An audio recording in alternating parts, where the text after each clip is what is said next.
Bismillahirrahmanirrahim. Assalamualaikum warahmatullahi wabarakatuh. Halo kawan-kawan semua. Edisi kali ini saya akan membagikan pengalaman saya pribadi mengenai kunci sukses budidaya ikan lele di segmen pembesaran. Nah, di sini saya sangat terbatas lahan, jujur saja. Jadi budidaya lele yang saya jalani ini masih skala rumahan. Ada sekitar 11 kolam ya. 5 kolam ukuran 2x3, 2 kolam ukuran 2x1, ada kolam bulat juga diameter 3 dan diameter 2 kolam. Apa tuh yang dimaksud dengan budidaya lele pembesaran? Budidaya lele pembesaran itu adalah kita membeli benih ukur kecil kisaran 5 atau 7 tiktok atau sentimeter, lalu kita besarkan sampai menjadi ukuran konsumsi dan siap jual. Nah, budidaya lele itu kan sebetulnya ada banyak usaha ya, mulai dari pendederan atau pemijahan. Nah itu. Jadi di sini saya budidaya lele itu di segmen pembesaran. Nah, apa saja sebagai kunci suksesnya di budidaya lele pembesaran?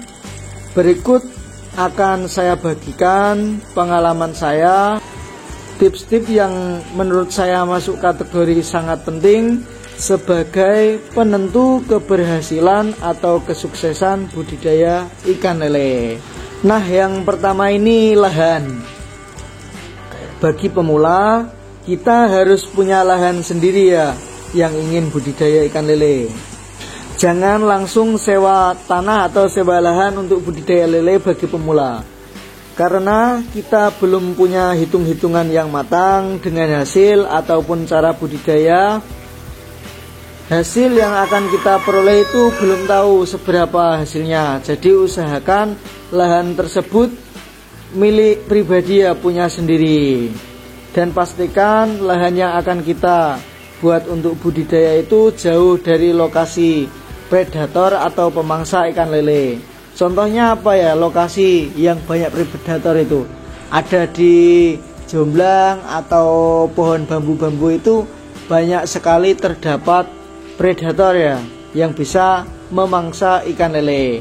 Di samping itu, pastikan juga lahan tersebut untuk ketersediaan air juga melimpah ya. Karena apa? Di sini air sangat penting untuk kelangsungan hidup ikan lele.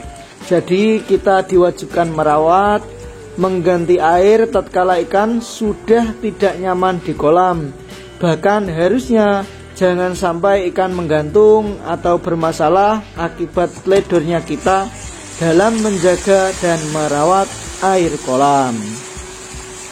Nah, tips yang kedua yaitu tentang air. Untuk air, pahami bagaimana cara mempersiapkan air kolam sebelum tebar benih ikan lele. Dan pastinya kita juga harus memahami bagaimana cara merawat air kolam agar nantinya untuk kualitas air kolam lele tetap terjaga, sehingga dalam budidaya lele di pembesaran ini bisa menghasilkan keuntungan dikarenakan minimnya angka kematian pada ikan lele. Nah, selanjutnya ini yang ketiga ya, yaitu tentang pemilihan benih ikan lele. Nah, untuk benih kita harus tahu tips untuk bagaimana cara membeli benih yang bagus, yaitu benih harus sehat kriterianya. Benih juga harus lincah, tidak cacat, postur tubuh ikan juga ideal, tidak ada yang godet.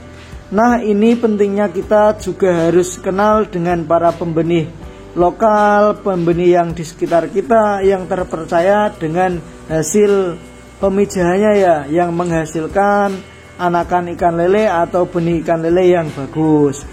Waktu pembelian benih usahakan di sore hari atau pagi hari agar cuaca tidak terlalu panas yang bisa mengakibatkan presentasi kematian lele ya.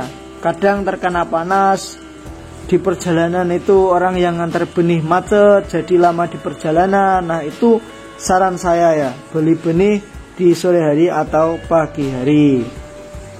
Ukuran benih yang kita beli harus juga seragam, minimal ukur 5 ya, ukur 5 TikTok atau 5 cm. Dan benihnya itu harus seragam tadi ya, jangan dicampur-campur antara ukuran kecil dan ukuran yang besar. Untuk apa? Untuk menghindari angka kanibal pada ikan lele. Biasanya benih yang tidak seragam nantinya untuk masa budidaya lele ketika kita beri pakan saling berebut. Yang kecil itu kadang pakannya kurang. Jika ukurannya nanti selisih jauh, ikan yang kecil juga akan dimakan yang besar ketika kondisi ikan lele itu sangat lapar. Nah yang keempat yaitu fahami manajemen budidaya atau cara budidaya ikan lele. Meliputi persiapan air kolam, berikut perawatan airnya, pemilihan benih ikan lele, media kolam. Minimal kita harus punya kolam ukuran 2x3 dan harus ada 2 kolam lebih ya untuk memisahkan ukuran ikan atau proses sortir. Nah, pahami juga tinggi air kolam yang ideal, pakan yang pas untuk ikan lele, jenis pakan dan takaran pakan. Untuk di kolam terpal, saya tidak merekomendasikan pakan alternatif. Nah yang terakhir ini tentang pemasaran. Ini juga sangat amat penting ya. Pemasaran ini juga sebagai penentu keberhasilan dalam budidaya lele supaya mendapatkan keuntungan yang maksimal. Setelah melewati masa budidaya ikan lele dari 2 bulan sampai 3 bulan akhirnya panen, saatnya kita jual lele konsumsi ini. Bisa dijual mandiri ya di pasar, warung makan, bakul rengkek, ecer di rumah, bahkan bisa kita jual dalam bentuk olahan seperti lele bumbu, lele asap, botok lele, dan lain-lain. Pemasaran ini juga bisa ditawarkan via media online seperti WhatsApp, Facebook, grup-grup Facebook, dan Instagram. Untuk yang belum punya langganan, kita bisa cari pengepul atau bakul ya. Kita minta rekomendasi ke sesama pembudidaya ikan lele, mana bakul yang amanah, baik pembayarannya, harga yang standar, dan cara penimbangannya. Ini yang paling utama.